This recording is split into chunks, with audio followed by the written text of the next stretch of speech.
200 years of British colonial rule in India saw a period of massive suppression of indigenous people, which is often ignored in popular narrative. The intense rebellion among the country's indigenous groups was suppressed using force. The epicenter of one such rebellion was in Telangana. The Nizam's rule created lower levels of development, land inequality, and despotic extraction. In 1857, alongside the First War of Independence, in Telangana, the Nizam rule saw a similar uprising under the leadership of Marsukola Ramji Gol. He revolted against the combined forces of Nizam and their ally British resident in the state of Hyderabad. Using force, the rebellion was quelled, killing hundreds of his followers. Claims over ownership of land and crop was the conflict point between the locals and their masters, the forest and revenue officers. The exploitative practice of feudal lords continued up until 1940. The rebellion was mostly centered around the area of Babejheri Jodeghat of Komaram Bheem Asifabad district. In such oppressive times, in Shankipalli, a small hamlet in Asifabad Mandal, 15 kilometers from Asifabad, the leader of the Gonds rose to fight for his people. His name was Komaram Bheem.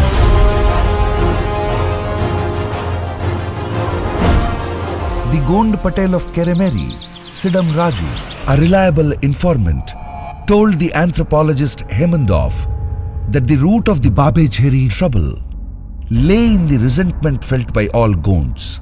Just about anyone could get patta land, but not a Gond.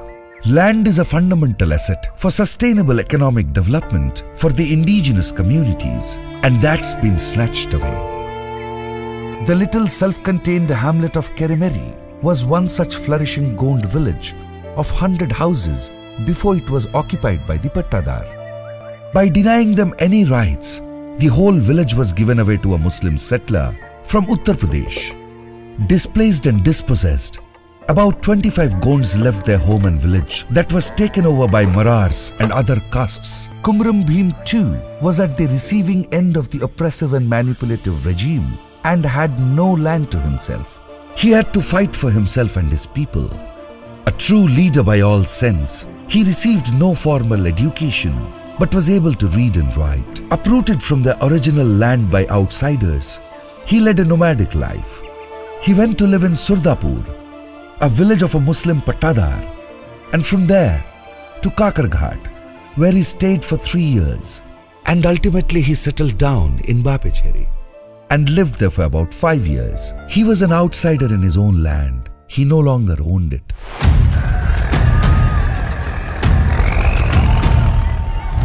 Babejheri saw the worst kind of violence and humiliation of the Gonds.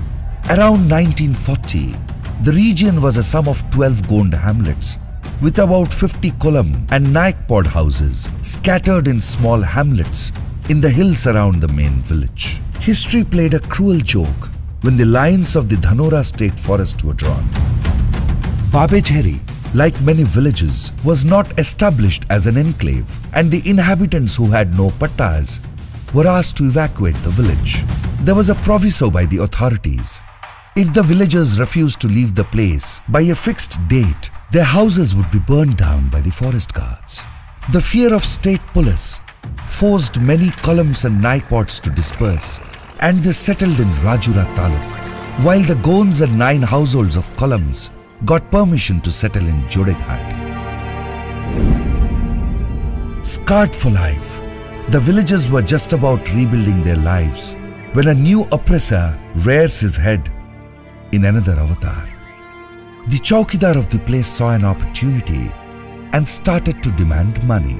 Few obliged and gave the money initially, but greed is a bottomless pit. He kept demanding more money from the tribals. The false hope he gave was, if they would give more money, he could allocate land and permissions. Otherwise, they would be driven away and their houses would be burned down, like it happened in Babejheri. To resist fear, someone had to show courage. Komaram Bheem and 4 other Gonds decided to put an end to the oppression, went to Hyderabad and brought permission to cultivate 57 acres at Joreghat. When they showed the approved documents to the Chowkidar, he still insisted on bribe and threatened to burn all the houses. The triggering event was the first spark of a conflict between Bheem and the Chowkidar. Later, he tried to meet the Nizam directly to complain about the Chowkidar and Talukdars, but his efforts went in vain, which led to the revolt against the Nizam's government. After returning to Joreghat, Bheem realized that revolution against the rulers was the only solution left to their problems. Komaram Bheem mobilized a group of Adivasi youth from 12 Gond and Kolam villages and formed a guerrilla army with them to protest for the rights over Jal Jungle Zameen. He planned a careful strategy and led an intense uprising against the forest laws and officers employed by both the British and the Nizam rule. Sensing trouble, the Nizam offered assurance of land grants to stop the revolution. Bheem categorically rejected the proposal and demanded regional autonomy for the Gonds, eviction of all forest officials, zamindars, and true autonomy to the tribal area.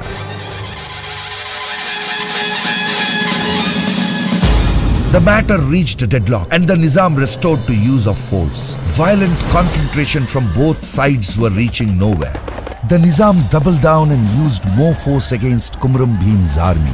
To nab Komaram, the Nizam had to think of another strategy.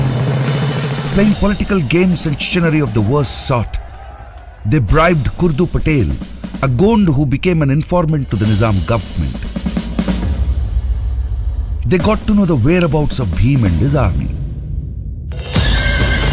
On that fateful day, Bheem was camping at Joreghat with a handful of his warriors after a puja offered to their goddess Avval Pen. Unaware, they were rounded by the Nizam's force. With no time to respond, most of the rebels managed to get hold of axes, sickles, and bamboo sticks. At the same time, Asifabad Talukdar, Abdul Sattar, tried to get Bheem to surrender through emissaries.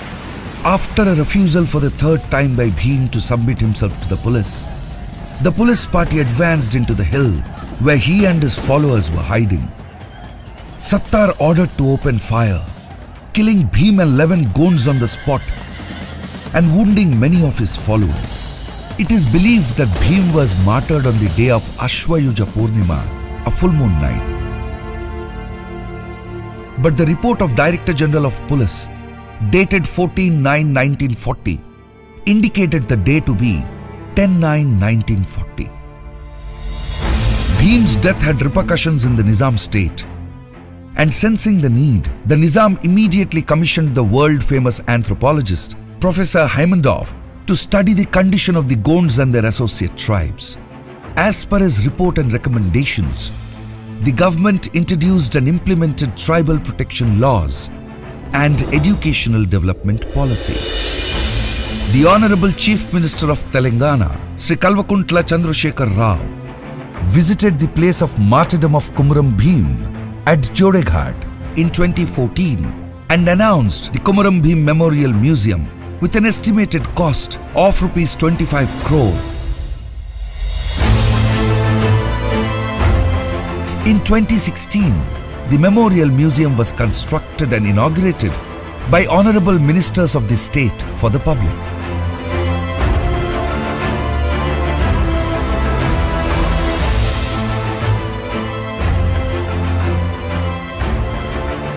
Ever since, the government of Telangana has been celebrating Komaram Bheem Vardhanti in a befitting manner at the place of his martyrdom Joreghat and have named a district after him as Komaram Bheem, Asifabad district. Nanda Komaram Bheem Tang Marina, now Porol Kumra Sonerao, Nendu Komaram Bheemu Batal Sati Teke, Jal, Jangal, Jabin, Ani, Nendu, Mawa Nate, Mawa Raj, Makwayana, Injere, Nan Vestere, Samdir Kramna.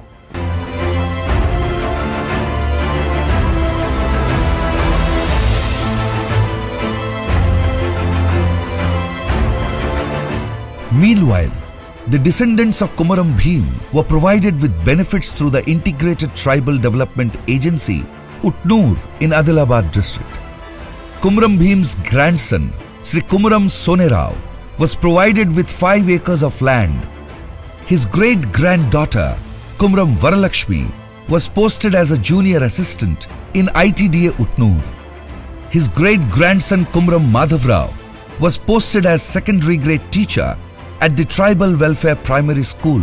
Komaram Bheem's granddaughters, Srimati Kumra Sombai, Srimati Kumra Kasubhai and Srimati Ada Jangubai were taken as workers on outsourcing basis at Ashram School, Jodeghat, Komaram Bheem, Asifabad district.